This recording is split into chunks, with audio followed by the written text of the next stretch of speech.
Hi, thank you so much Hey, for taking the time today. thank you for having me. Of course, I loved this short. It was so much fun. I can't believe I had so much fun in 5 minutes. Oh, great. So, Thank you.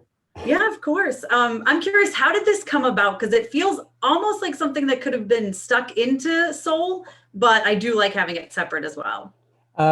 That's good observation because it came about, we traditionally do one of these shorts attached to the feature. We used to do it for the DVD and we don't always do it, but it came up toward the end of the movie. We start talking ideas about these shorts. And this was a subject that came up a lot as we were making Soul. In Soul, we explore Joe's life in great detail. And we were always talking about and joking about what made 22 the way she is. We would just be in conversation coming up just coming up with ideas. And as we were finishing Soul and this came up, it just seemed like a logical place to go. Yeah, I love it. I think it's great. So, what was it like to get back into the groove of Soul and again with Tina and everybody else? For me, I didn't have to get back because I was still finishing editing. And so we started in February 2020 on the short while we were maybe halfway through animation on the feature. So it's sort of the way we timed it out production wise to fit in with Pixar's production schedule. As departments wrapped off the feature, we would grab people as we could, who were fresh with the movie, but a little bit tired from the feature. And as departments wrapped, we would just time our production schedule to use them for a few weeks before they went off on vacation.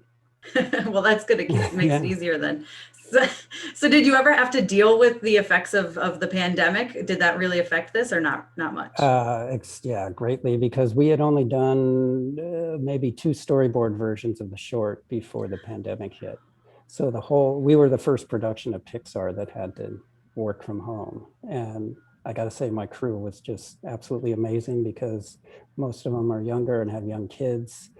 And they had to just pack up, on March 16th or whatever it was, and go home and get their internet up to speed. And their kids are home from school and, dealing with.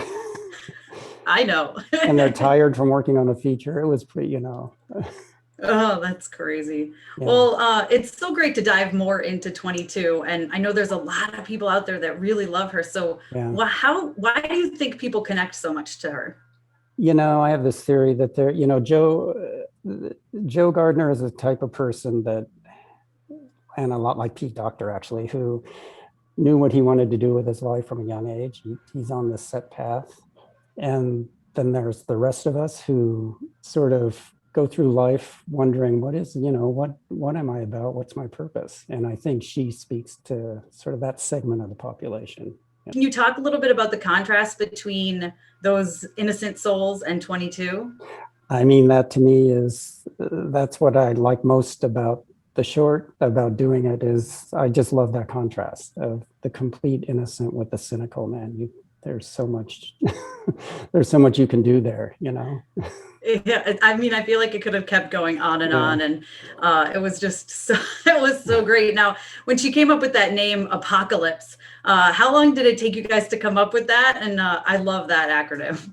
So Josh's original script, it was Chaos, and my reaction I loved, but my reaction to it was, having grown up on one of my favorite TV shows was Get Smart. I don't know if you know that show or remember Yes. it, but I thought people would associate with that. So with our story people, Reg and Hayne, we sort of sat around and brainstormed ideas. And then coincidentally, Apocalypse came up, and Apocalypse Now happens to be one of my favorite movies. So, it's like, I did love how they said that. Apocalypse Now. Oh man, it's so cute. So what is your spark? What would you say is your spark? Oh, I guess it turned out to be film editing after all, didn't it? It took a while to figure that out, but eventually I landed on that. So this is your directorial debut. So you went from the editing to directing. Did you ever see yourself in that role with Pixar? Yeah, not with Pixar necessarily. I've dabbled in it with live action shorts, just very informal things, very no budget, friends making movies together. So I have gone that direction before and had a desire to. I didn't expect to at Pixar, but it's a perfect extension of what I do at Pixar. So it wasn't a huge jump to get into it. This feels like something that could continue on and on. Like, I feel like we could see more blips of her connecting with other little innocent souls. So is it something you would have ever think about doing? Like maybe a little Disney Plus, several different shorts for them? I would think about it. I don't know, I don't know what the future holds for things like this, but I see a lot of potential there myself. In Soul, 22 deals with all these different mentors and no one can really inspire her. If you could have one mentor, alive, dead, past, present, who would it be? Oh man, for her? That's a good question. I mean, in my mind, I can see a series of, I would love to hear an extended conversation between her and a mentor, whoever it is, and just get that back and forth. I think that'd be hilarious. Yeah, that could be another, there you go. There's another whole series right there with her. So how long did this take then? If you started during Soul, how long was the whole entire process? So I think we started in February, March of 2020, and we mixed at Skywalker Ranch in September, mid-September. So what's that, about 6 months, I guess. That feels like such a long time for 5 minutes. Yeah. Short. Well, it's actually shorter than usual, so.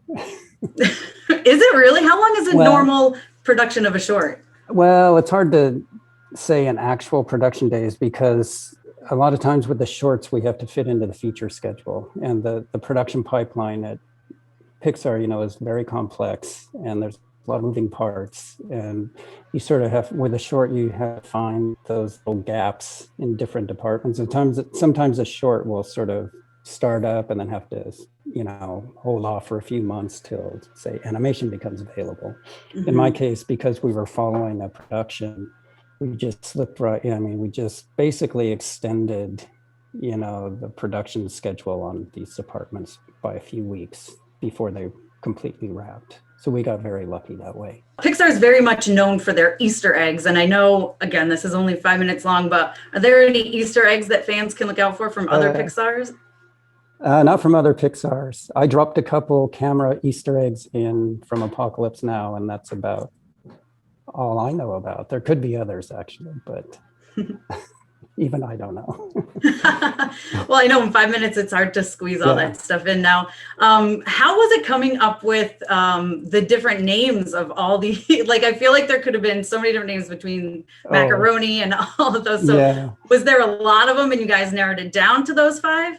Yeah, there were a ton. Well, initially Josh had he had a couple different ideas for these, and sometimes for legal reasons or what, things don't work out, but and so we sat around one day, all of us, and just came up, and especially people with young kids, something that would be appealing to kids. And I got Zimmy in there as a line from a Bob Dylan song, and things like it was just that people came up with stuff. And well, my girls loved it. They were like, macaroni's my favorite. Oh, cool. Because they love pasta, so I guess macaroni's my favorite. Well, that's actually I think that came from Lourdes. Her kids, somebody's kids love macaroni and cheese, and that wasn't natural. What overall message do you hope that, I know it's only 5 minutes, but that people kind of take away from the short? When I go into it, I just hope it brings a little buoyancy in these times, and people walk away thinking about something. That's, I don't have any big message to say, but it's hilarious. It's fun. It's adorable. It gets you to know a little bit more about 22, who we all love, even though she's a little bit of a cynic. I think maybe there's a cynic in all of us. Oh, exactly. There's a good message. Embrace your cynicism. Yeah, there's nothing wrong with it. Embrace it. Thank you so much for taking the time today, Kevin.